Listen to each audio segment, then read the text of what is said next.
construct in your own minds Washington, D.C. during the long years of the Civil War.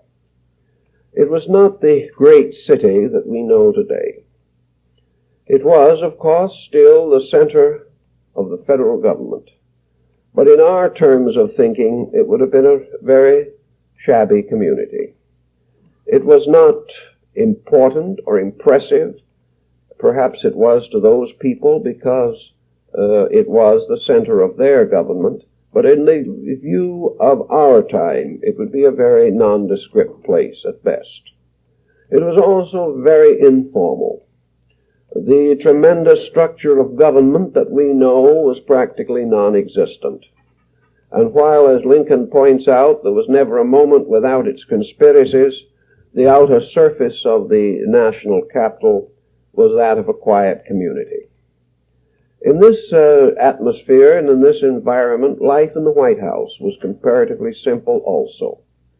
Lincoln was not surrounded by the tremendous protective mechanism that we know today. Probably he didn't need it, for the most part. In any respect, he didn't want it. And like many of our other presidents, he used every possible means to prevent himself from being protected. He did not like the thought of it. Access to Lincoln was comparatively easy, and on at least 2 afternoons of every week, he was available to people of all classes and of all kinds of purposes. It is estimated that on an average afternoon when he was available to the people, that he personally spoke to and shook hands with between 200 and 300 persons who came to him with every kind of problem. He insisted upon the right to maintain this policy. He was warned that it was a great cause of exhaustion and fatigue to himself, and that a great many of the persons who came to him had no real reason for being there. He admitted all of this, but said that it constituted a kind of communication with average people, that it was simply the kind of way of contacting his citizens, and that he wished to maintain this. He was also very quick to intercede in problems that arose. If he believed in the justice of situations, it was almost certain that he would cooperate with any reasonable demand or request that was made of him. He pardoned, forgave, exonerated countless persons during his period of presidency. In this time also, the religious life of Washington was almost typical of the time and of the day. Churches were strong. Church feelings were, of course, extremely orthodox. But there was another interesting phenomenon that was appearing, and which was probably the only metaphysical factor that could be found in the society of its time, and that was the rise of spiritualism. Spiritualism probably went through its golden age about just about this time. It had awakened a great deal of interest in thoughtful persons, and the leaders and followers of the spiritualistic beliefs at that time were drawn from some of the best levels of American thought. The belief in life after death, of course, was not exactly heretical even to the most conservative religious group.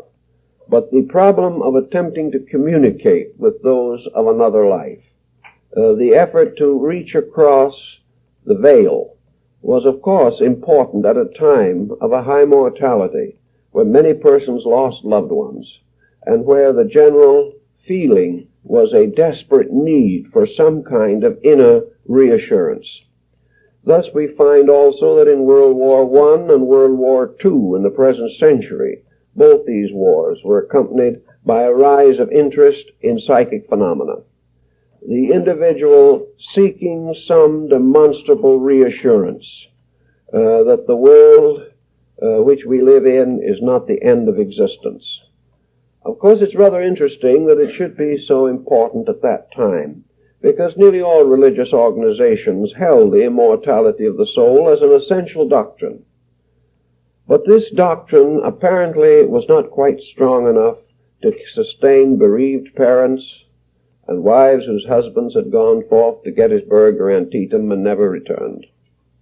There was some need for some other kind of consolation, a more emotional, immediate, vital approach.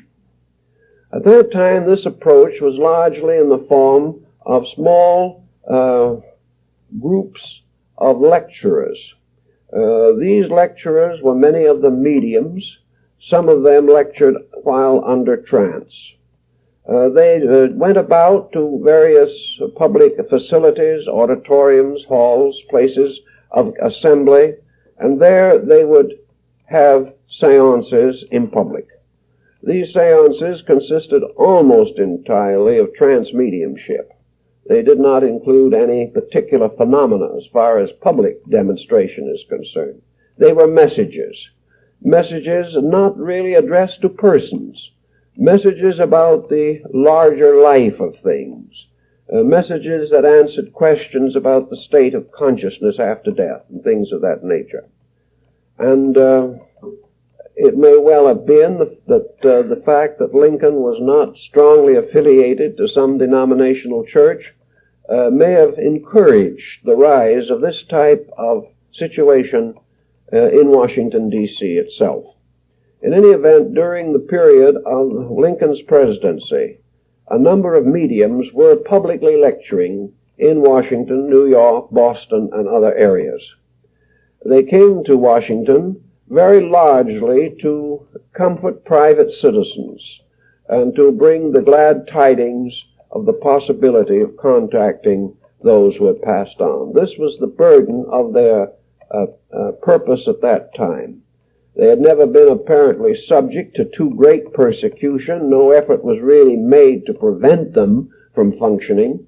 The later reflections of various organizations and the intellectual complications arising from conflicts of belief, these had not arisen to any marked degree. And as a number of very strong, prominent, well-placed persons had shown a deep interest in the subject, it had a certain prestige. It would be quite unlikely, in fact almost impossible, that some of this psychism should not have come to the knowledge of President Lincoln. He was naturally a person given to this type of mystical experience. Therefore, he could certainly have had a sympathy for it. It is known that persons close to him were interested in psychic phenomena, and that on a number of occasions, predictions or messages or revelations, presumably from beyond the grave, which had bearing upon the condition of the country or the circumstances that lay ahead, were brought definitely to Lincoln's attention. There is no evidence whatever that he resented this. In fact, there is much evidence that he was impressed by it. So we see here practically the only metaphysical process that was then functioning in society, the rise of psychic phenomena. This psychic phenomena consisted not only of trance mediumship, which was the type most commonly used publicly, but it might relate to almost any other phase of psychism that we recognize today, including physical manifestations, table tipping, and discovery of lost articles, communion with deceased persons, and things of this nature. It was a typical spiritualistic situation, but it was, for the most part, carried on a very high level of thoughtfulness. It was a dignified, serious, in some cases almost desperate seeking for consolation in a time of great confusion and almost total national grief. All these factors have a bearing upon the situation on hand. Now, with this little prologue to the situation, I want to bring to your attention a very unusual and I think quite a curious book, one which apparently is not as well known as it should be. The book is entitled, Was Abraham Lincoln a Spiritualist? And it was written by a Mrs. Nettie Colburn Maynard, who had some distinction and recognition as a medium. The book was published in 1891 in Philadelphia.